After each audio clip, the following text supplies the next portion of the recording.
One of the doors on our 68 Camaro, called Reloaded, had some fairly significant damage to the door skin, but the inner structure was in really nice shape.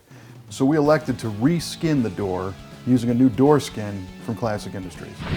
The decision to reskin the original door was made because nothing fits quite as well as the original part that came off the original car. So that inner structure is primarily what helps the door fit properly to the car.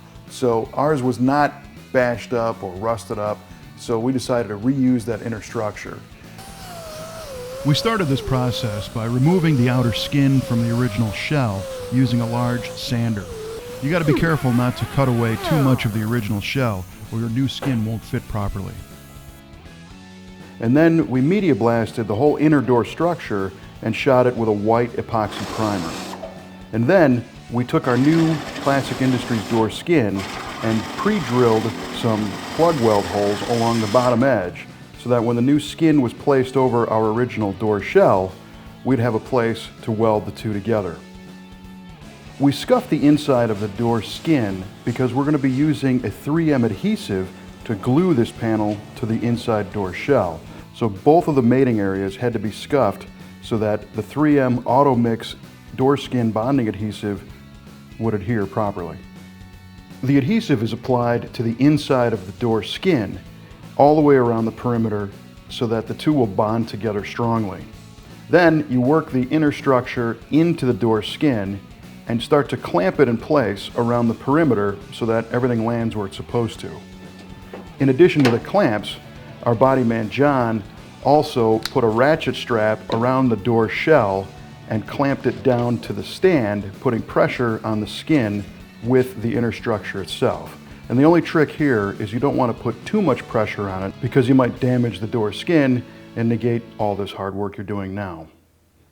Once the skin and shell are mated together, we grabbed a really cool tool from Dent Fix, which allows us to start to wrap the door skin over the shell. And in the corners, we still use a good old-fashioned hammer and dolly, but the Dent Fix tool helps the straight runs go much quicker. It's a combination air hammer with a dual position hammer and dolly built in. So all you do is pull the trigger and slide this thing around and it starts to smoothly work that door skin over the inner shell, providing a factory style appearance. Again, a hammer and dolly is used to get the details in the corners and the tight spots, but the Dent Fix tool makes the overall job go much faster than hammer and dollying all around the perimeter manually. Wherever you have squeeze out from the adhesive, wipe it off before it sets up, and pretty soon you'll have a nice, cleanly installed door skin, and all that's going to be left is some welding.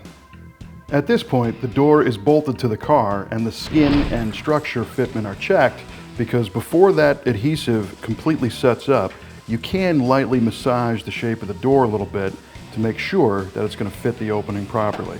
Once this is finished, those plug weld areas are welded up along the bottom, further tightening the skin to the shell assembly. So if this was going to be a completely bone stock restoration, this door would be finished. It's got the correct original fit and appearance as a brand new door from GM. But in our case, we're making a car that's going to have a little bit more of a refined appearance with regard to the precision fit of the door gaps in relation to the quarter panel and the rocker panel and the fender. So we might actually add a little material to the leading edge or the back edge of this door, but we'll get into that later on when we show you the bodywork process of our 68 Camaro called Reloaded.